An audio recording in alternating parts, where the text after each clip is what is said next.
Halo semuanya, selamat sore. Kembali lagi kita bertemu di Madilog. Mari berdiskusi dan berdialog 16.0 yang diselenggarakan oleh Himikom Unram nih.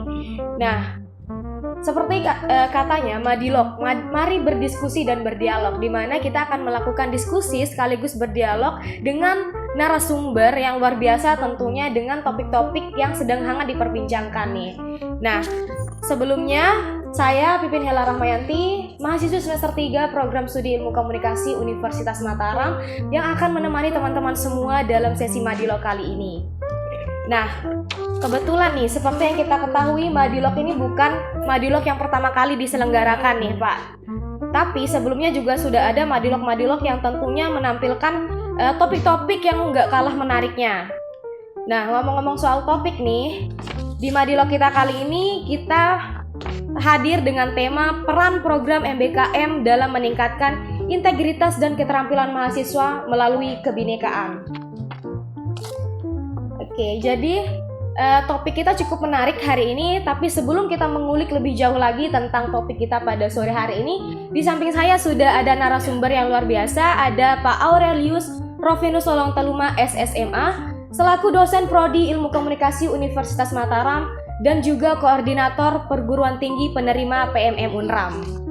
Baik, sebelum kita mengulik lebih jauh ya nih Pak, seperti yang kita ketahui, pada tahun 2021, Kemendikbudristek di bawah naungannya Nadiem Makarim itu mengeluarkan sebuah program yang kita sebut Merdeka Belajar Kampus Merdeka atau MBKM nih Pak.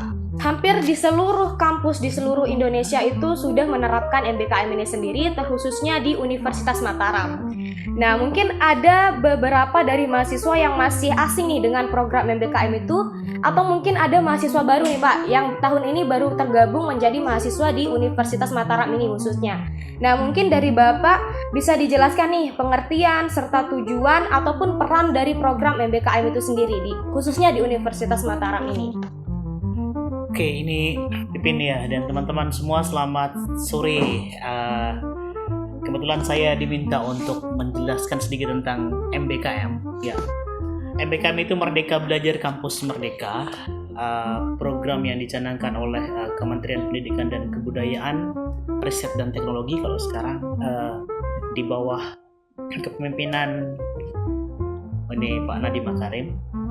Tepatnya sebenarnya 2020 bukan 2021. Jadi Permendikbud tahun 2020 itu yang mendasari MBKM.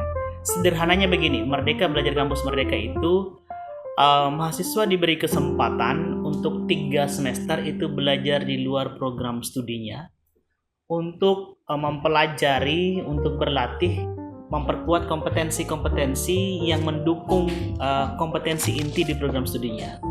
3 semester itu, 1 semester itu di luar program studi tapi masih dalam satu universitas, sedangkan 2 semester yang lain itu untuk bisa keluar dari universitas. Itu MBKM. Sederhananya seperti itu, tapi yang lain bisa teman-teman bisa lihat di buku panduan tersedia di internet. Itu pedoman terbaru itu 2023 yang keluar. Oke, baik. Mungkin ada beberapa orang nih yang nggak tahu manfaat ikut MBKM itu apa sih Pak? Mungkin supaya teman-teman ketahui dulu, MBKM itu kan 3 semester di luar program studi. Apa saja sih harus dilakukan di sana? Saat ini sudah ada 9 BKP. BKP itu adalah bentuk kegiatan pembelajaran. Pertama itu pertukaran mahasiswa. Kalau yang dilaksanakan oleh kementerian itu PMM, pertukaran mahasiswa merdeka. Kemudian yang kedua itu magang. Kemudian studi independen, kemudian ada penelitian, kemudian ada pengabdian kepada masyarakat, kemudian satu lagi itu proyek kemanusiaan, dan yang terbaru itu bela negara. Manfaatnya untuk apa? Itu semua kan sebenarnya pekerjaan yang dibuat oleh mahasiswa, yang harus dikerjakan, harus dilatih oleh mahasiswa. Kalau masing-masing kegiatan punya penekanan yang berbeda. Kalau pertukaran mahasiswa pasti teman-teman belajar di kampus yang lain, di daerah yang lain, di tempat yang lain.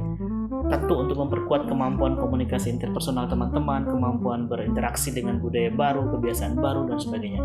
Kalau yang lain magang, Anda belajar full beberapa bulan gitu ya, di tempat yang memang benar-benar fokus untuk mengerjakan pekerjaan yang menjadi bidang yang tempat kamu bergabung gitu ya. Jadi itu yang sedangkan kalau yang lain, kalau riset ya memang benar-benar latihan riset 1 semester sampai selesai.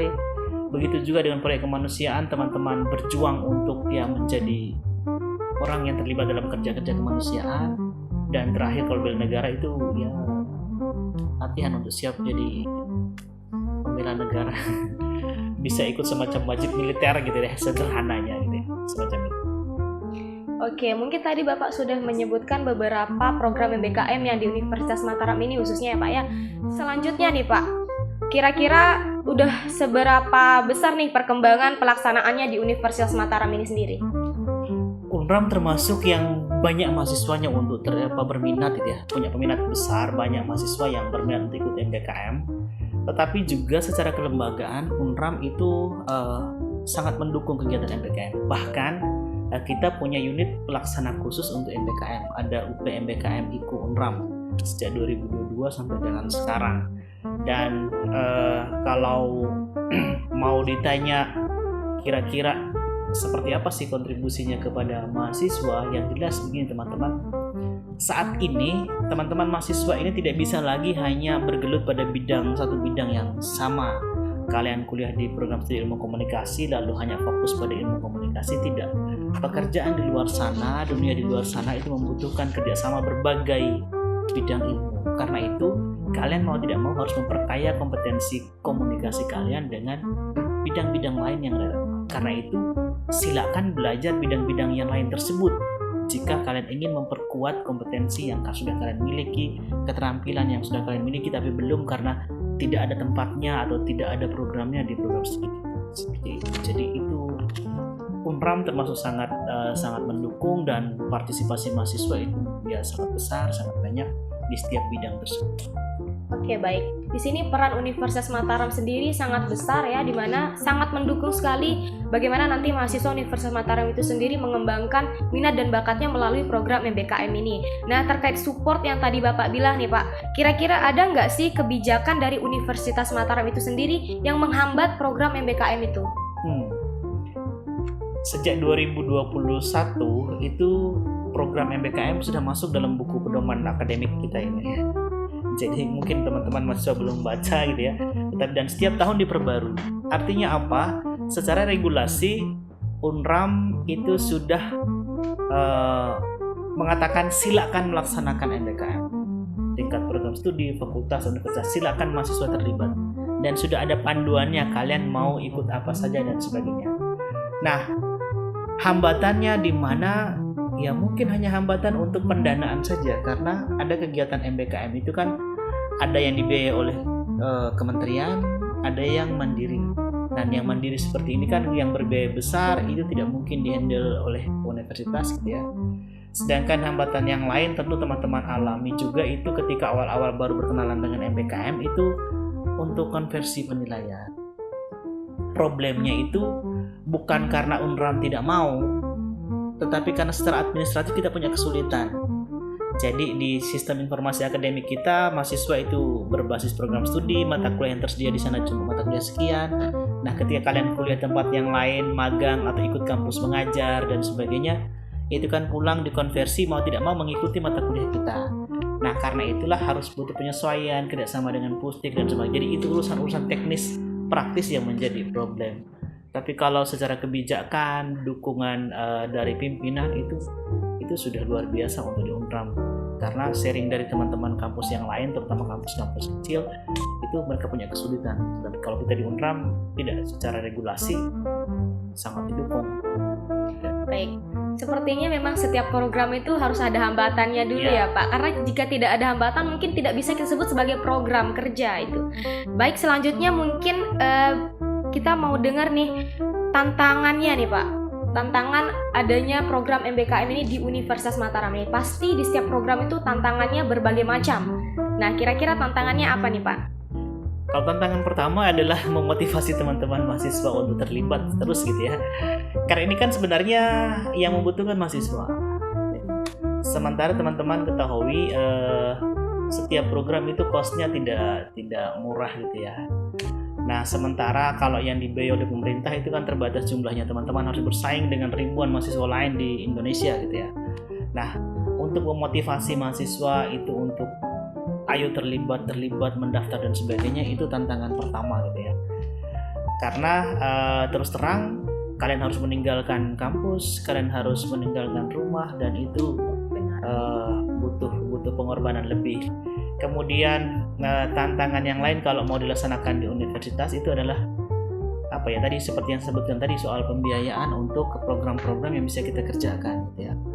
Sebenarnya MBKM bukan hal yang sama sekali baru kalau di universitas, termasuk di kita kan proyek seperti magang, seperti KKN tematik atau pengabdian masyarakat itu kan sebenarnya dilakukan oleh mahasiswa. Cuma memang tidak bisa kita full, misalnya kalian KKN sampai beberapa bulan gitu ya, itu tidak bisa dilaksanakan karena keterbatasan waktu, biaya dan sebagainya. Begitu juga dengan magang, tempat magang juga membutuhkan waktu terbatas saja. Apalagi kalau kalian misalnya mau proyek serius, butuh waktu lama, butuh biaya besar, dan itu kan tidak ada anggaran khusus proyek-proyek semacam itu yang dialokasikan oleh universitas karena biaya yang diberikan dari misalnya UKT mahasiswa ataupun biaya lain yang dari pemerintah itu kan untuk personal ya, bisnis pendidikan as usual gitu ya, seperti biasa kita perkuliahan, praktikum di sini di kampus, memanfaatkan fasilitas yang ada dan sebagainya. Tetapi proyek keluar, Anda harus bayar transport ke sana, lalu setelah itu di sana punya proyek ini dan sebagainya, berkegiatan ini itu dan sebagainya, itu kan tidak bisa masuk dalam cost yang dianggarkan oleh universitas. Karena itu termasuk tantangan. Tetapi sebenarnya itu bisa dimungkinkan kalau kita punya channel yang lain, mitra yang lain dan sebagainya, dan itu Unram sedang memperjuangkan seperti itu, banyak kolaborasi dengan berbagai pihak. Baik. Nah, di Universitas Mataram ini kan sudah banyak diterapkan program MBKM ini seperti PMM, magang. Nah, itu mungkin menurut penglihatan saya ini paling banyak peminatnya nih, Pak. Nah, kira-kira dari pandangan Bapak nih, program MBKM apa sih yang kurang banget dilihat ataupun dilirik sama mahasiswa? Bahkan nggak ada yang tahu nih bahwa Universitas Mataram tuh program MBKM-nya tuh menyediakan program ini nih, gitu. Yang paling pertama memang yang terbatas sedikit peminatnya itu adalah proyek kemanusiaan. Itu yang pertama ya, karena memang proyek kemanusiaan itu teman-teman terlibat dalam kerja volunteering atau bersama dengan NGO yang fokus untuk kegiatan kemanusiaan gitu ya. Jadi kalau misalnya kalian punya proyek untuk kalau pas bencana pergi jadi relawan, kemudian kalau misalnya ada proyek untuk mengatasi bencana kekeringan di mana, kalian punya program di sana, tinggal sana dan sebagainya. Itu kan ya seperti yang saya katakan tadi, kalau teman-teman memang punya ya dedikasi besar, punya bela rasa besar untuk terhadap situasi seperti itu, mungkin teman-teman bersedia meninggalkan kampus dan ikut. Tetapi juga karena memang tidak ada desain khusus yang dibuat oleh kementerian sejauh ini, pengalaman beberapa tahun ini MBKM itu dilaksanakan oleh kementerian, itu rata-rata yang berbiaya dan ada kompetisi nasionalnya itu kan seperti PMM, MPSIP, kemudian kampus mengajar, sementara tidak ada pembukaan khusus untuk proyek kemanusiaan. Dan yang kurang juga itu adalah yang terakhir yang baru dirilis 2022 itu yang bela negara. Jadi itu yang masih kurang, mungkin karena kurang dikenal, dia baru, tapi juga karena memang saya tidak tahu bagaimana memotivasi teman-teman untuk bisa ikut semacam bela negara, ikut program bersama TNI Polri dan sebagainya seperti itu. Itu yang mungkin masih kurang. Baik, mungkin kekhawatiran kita nih semuanya, apalagi terutama mahasiswa seperti kita, mahasiswa semester akhir terutama nih Pak, tantangan terbesarnya mungkin dalam dunia kerja nih. Nah, kira-kira nih peran dunia industri dalam MBKM, mahasiswa yang ikut program MBKM itu apa sih gitu Pak? Oke, justru program MBKM itu berusaha untuk mempertemukan kampus dengan dunia usaha, industri, dunia kerja. Mengapa kalian mahasiswa diberi kesempatan untuk ikut magang, sekian lama dibiayai, dan mitranya jelas dengan perusahaan ini itu dan sebagainya, perusahaan-perusahaan profesional, ada syarat dari pemerintah untuk mereka menjadi mitra, karena memang nanti teman-teman ketika bekerja di luar akan bertemu dengan dengan tempat kerja semacam itu. Maka kalau teman-teman minta sharing dari teman-teman yang terlibat di MSIB misalnya, mereka mendapatkan kebanyakan mereka mendapat pengalaman bagus, bahkan mendapat belajar pengalaman yang baru gitu ya. Termasuk mahasiswa kita di prodi kita yang beberapa ikut MSIB, mereka pulang dengan keterampilan baru yang menunjang pekerjaan atau keterampilan atau kompetensi sebagai mahasiswa ilmu komunikasi. Kemudian semacam kampus mengajar itu kan pergi ngajar 1 semester di sekolah ya, di sekolah, dan kalian membayangkan 1 semester full ngajar itu kan berarti memang mereka siap jadi guru beneran di sana kan. Jadi itu mempertemukan. Begitu juga dengan yang lain. Kalau seperti pertukaran mahasiswa tadi, karena itu project itu memang untuk mengenal kampus yang lain, tapi juga yang paling kedua itu adalah untuk bisa menjadi kegiatan kebangsaan, mempertemukan mahasiswa dari beragam suku, agama, tradisi dan sebagainya. Jadi itu punya misi yang berbeda satu dengan yang lain. Tetapi MBKM itu memang memberikan kesempatan kepada mahasiswa supaya bisa bersentuhan langsung dengan dunia usaha, dunia industri, dengan dunia kerja. Nah, jadi sebenarnya ini program yang memang harus dibuat khusus di tingkat universitas masing-masing. Tapi seperti yang saya sampaikan tadi, tidak bisa, itu tidak mudah, tidak murah juga. Karena itu perlu untuk dipikirkan. Sebenarnya kalau misalnya kita di program studi kita di ilmu komunikasi, kalian di semester 7 itu punya peluang besar. Karena kan tinggal magang, skripsi, KKN.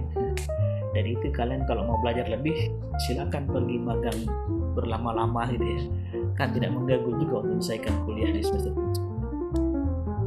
Baik, jadi peran MBKM ini sangat luar biasa banget ya Pak untuk mahasiswa yang nantinya itu juga menjadi bekal awal untuk teman-teman nanti yang mungkin melanjutkan ke dunia kerja, yang kita bisa lihat tahun ini tuh setiap tahunnya tuh semakin dinamis dunia kerjanya itu Pak.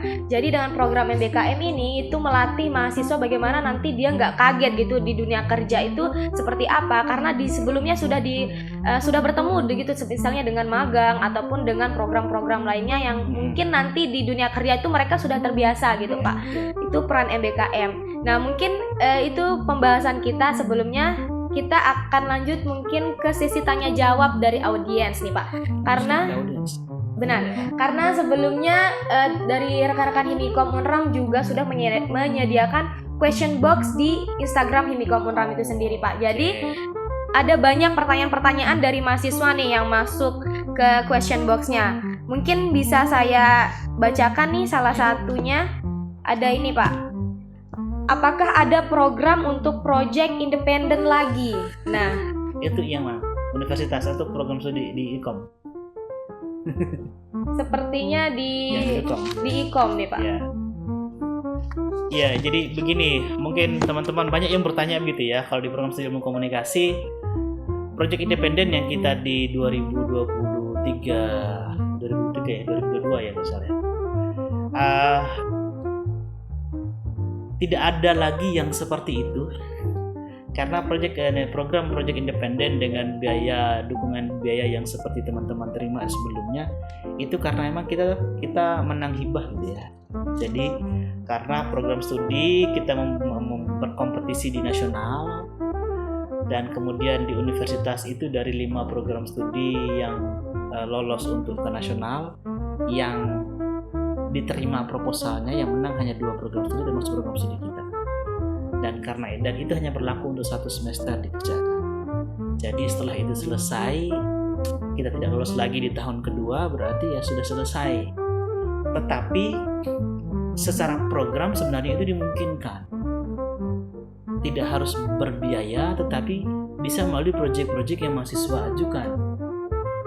Teman-teman misalnya untuk angkatan seperti kalian ya, seperti yang pernah disinggung juga mungkin oleh PA teman-teman, atau mungkin kalau kalian membuat project di semester 7 itu project yang serius, mengerjakan apa, cari mitra untuk pembiayaan dan sebagainya, dan itu bisa menjadi bagian dari project untuk tugas akhir untuk bisa menjadi syarat lulusan.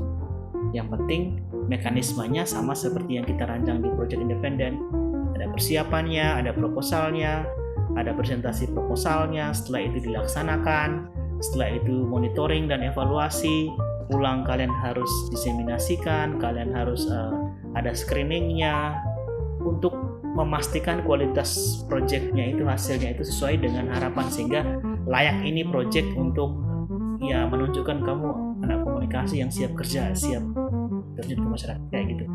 Jadi kalau misalnya dibayangkan proyek independen seperti yang tahun sebelumnya, tidak ada lagi yang seperti itu karena dananya sudah tidak ada lagi gitu kan. Cuma 1 tahun kita dapatnya, itu pun 1 semester pelaksanaan. Baik.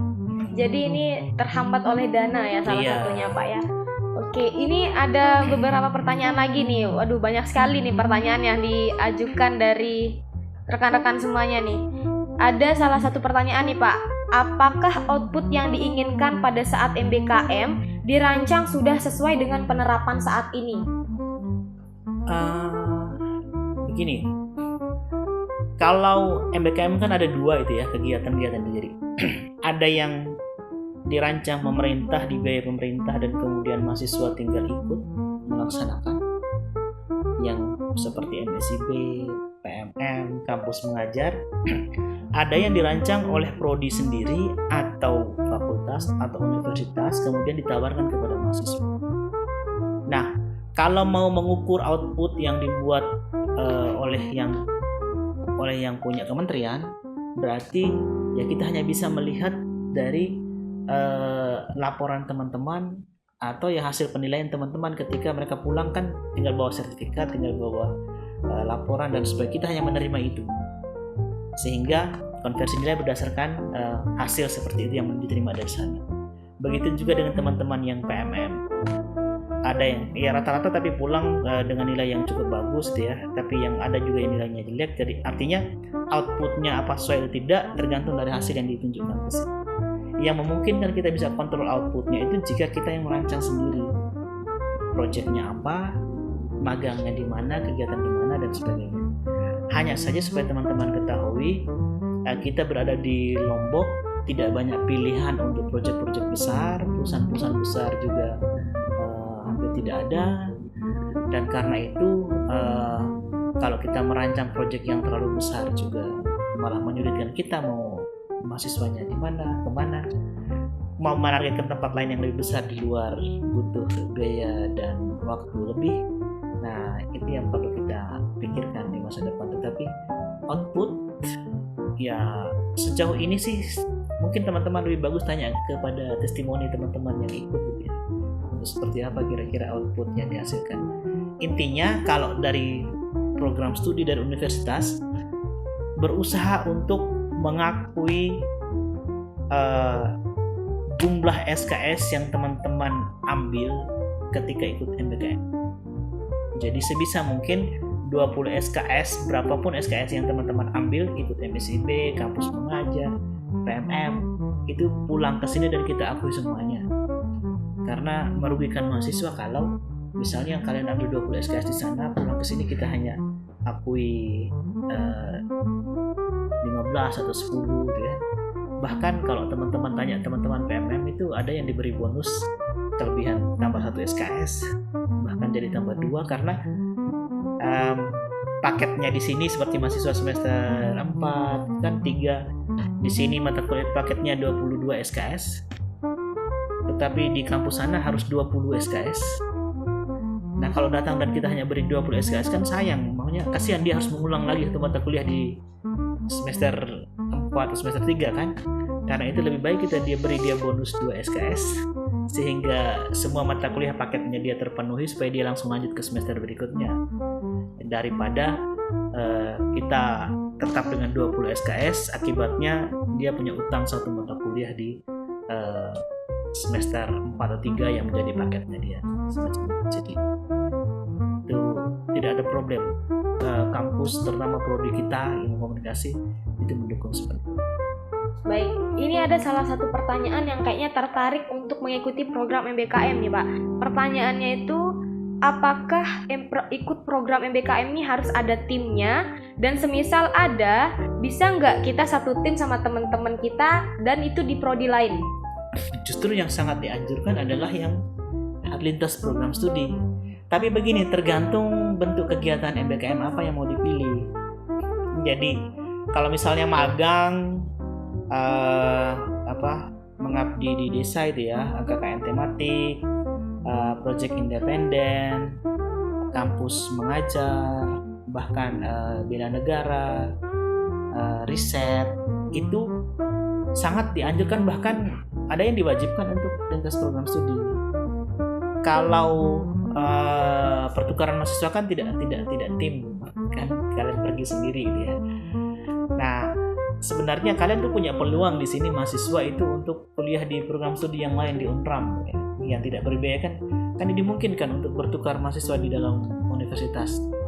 Jadi kalau kalian tertarik mata kuliah di Fakultas Ekonomi atau di Fakultas Teknik atau di FKIP, mau ngambil mata kuliah di sana, silakan.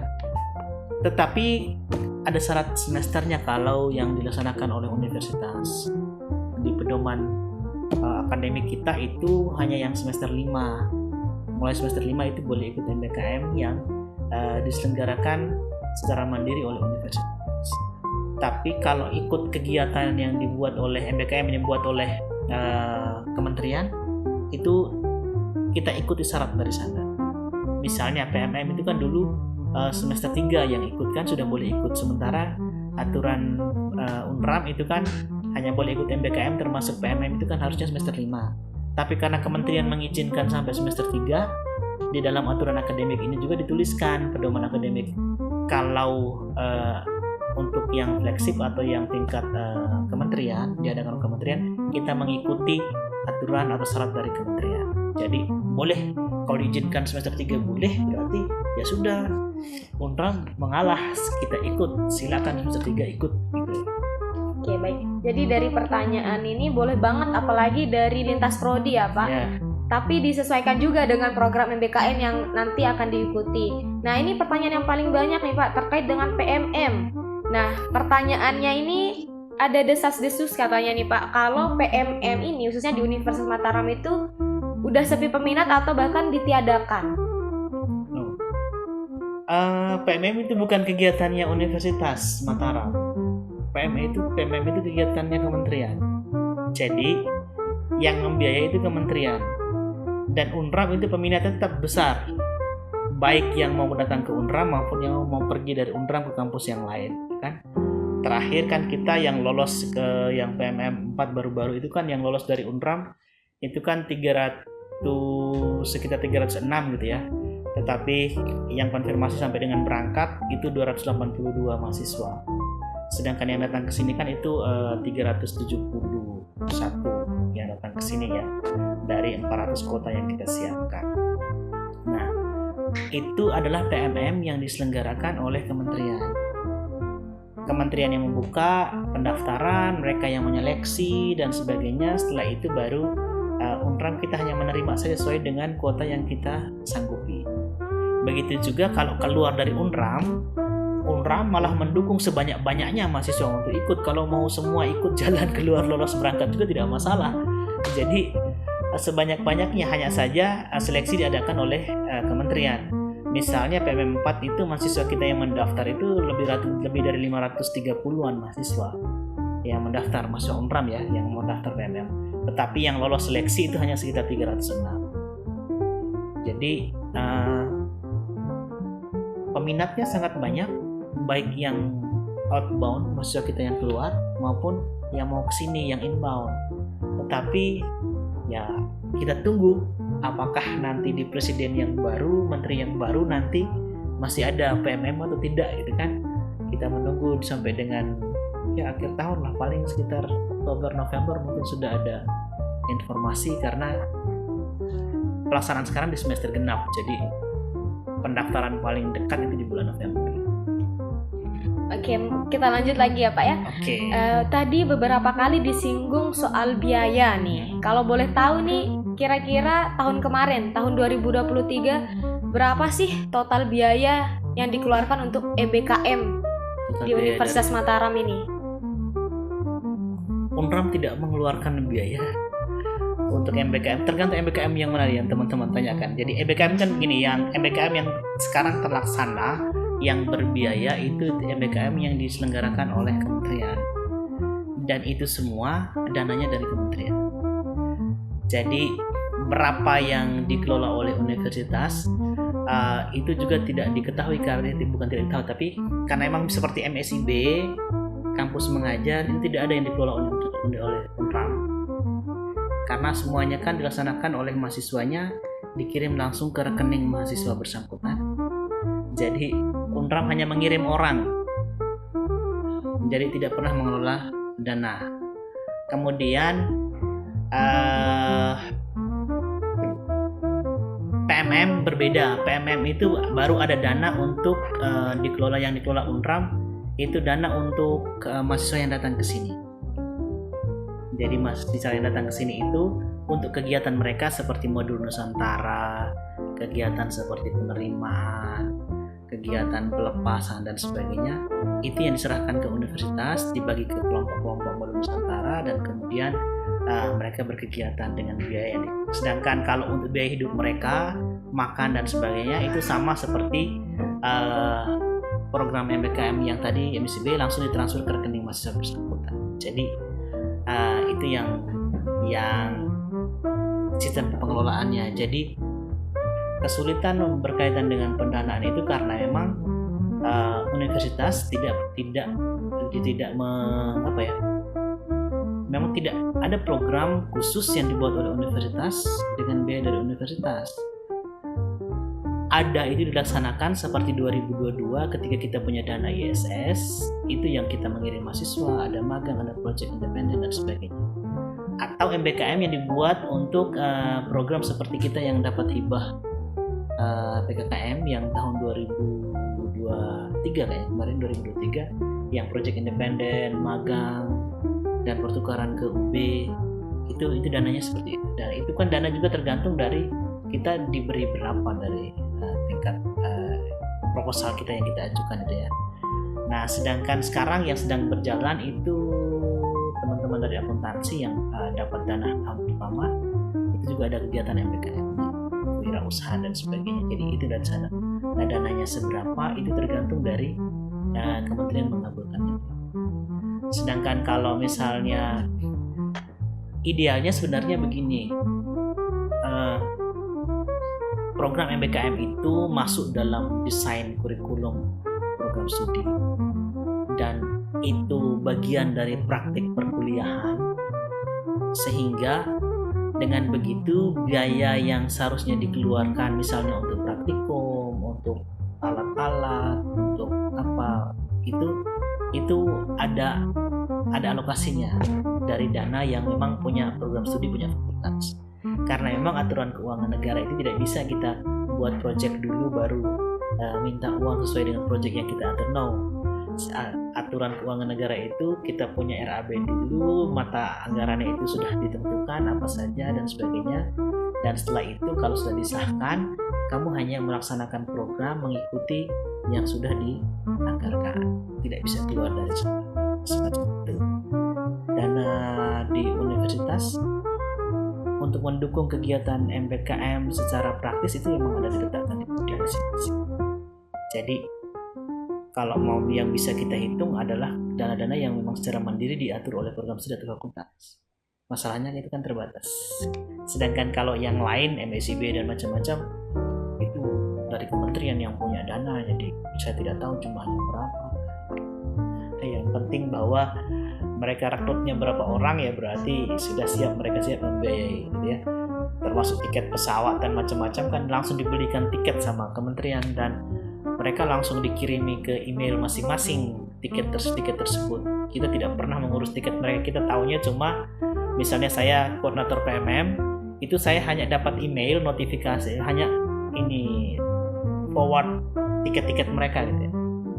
Sehingga saya bisa rekap yang nanti misalnya yang mau berangkat keluar dari UNRAM itu berangkat paling awal kloter pertamanya berapa orang, kloter kedua berapa orang, dan seterusnya. Kemudian kalau yang datang ke sini itu kloter yang datang itu mereka datang tanggal berapa, yang hari ini berapa orang, supaya kita menyiapkan armada untuk penjemputan, semacam itu saja. Jadi praktis universitas itu hanya sebagai pelaksana.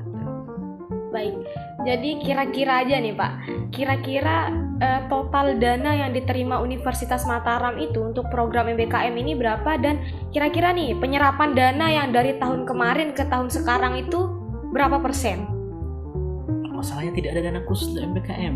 Saya tidak tahu bagaimana menjawab. Saya bukan dalam posisi jadi Saya tahu dana PMM gitu ya. Kalau dana MBKM di Unram saya tidak tahu. Soalnya kan saya bukan pengelola MBKM dan itu urusannya WR2. Kalau kalian mau tanya ke WR2 lebih bagus. Kalau tanya ke saya tidak tahu. Tetapi supaya kalian ketahui, untuk dana seperti MSIB, kampus mengajar dan sebagainya tidak dikelola oleh universitas.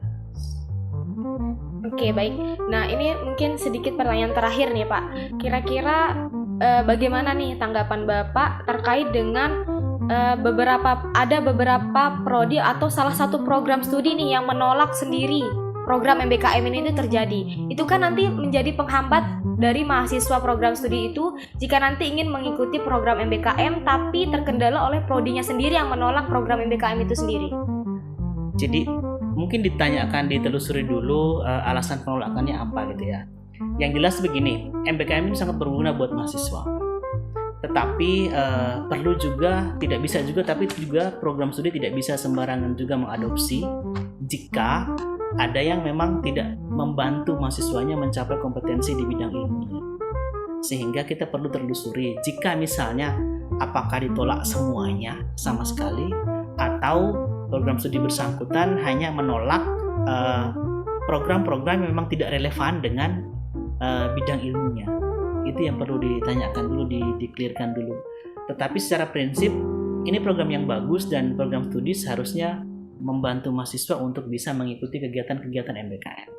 Hanya saja karena wewenang otoritas untuk mengatur berkaitan dengan pengembangan kompetensi itu memang ada di program studi masing-masing. Karena itu program studi juga punya hak untuk tanda kutip menyeleksi program-program mana yang dilihat membantu pengembangan kompetensi bidang ilmu mahasiswanya dan mana yang memang tidak bisa. Jadi perlu untuk kita konfirmasi dulu program studi itu menolaknya yang mana, apakah semuanya atau jangan-jangan hanya program-program tertentu. Misalnya PMM itu memang ada yang keberatan gitu ya, karena atau ada yang mengirim tetapi dengan syarat kamu boleh pergi ikut PMM, tetapi kalau kamu kuliahnya di sana sama program studinya dengan program studi kita. Sementara PMM itu kan praktiknya kamu boleh kuliah di program studi yang tidak sama dengan program studi asal. Nah, ada pengalaman sebelum-sebelumnya yang memang kuliah di program studi yang tidak sama dengan kampus asalnya, sehingga pulang ke sini program studi juga bingung, mahasiswanya juga bingung gitu kan. Nah, karena itulah mungkin ada pertimbangan program studinya melarang atau bagaimana keberatan. Tetapi perlu kita cek dulu yang mana. Baik, mungkin sejauh itu aja beberapa pertanyaan dan diskusi kita yang sudah terlaksana dari tadi nih Pak, yang cukup lama dan menarik juga untuk kita bahas dari tadi.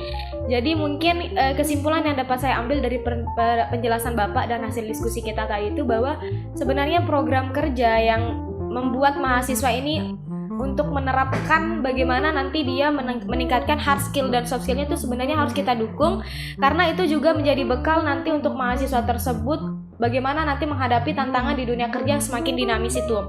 Jadi dari saya sendiri juga cukup tertarik dengan topik hari ini Pak.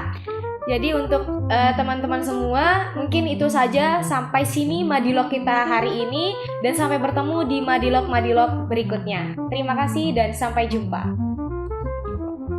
Oke, sampai jumpa.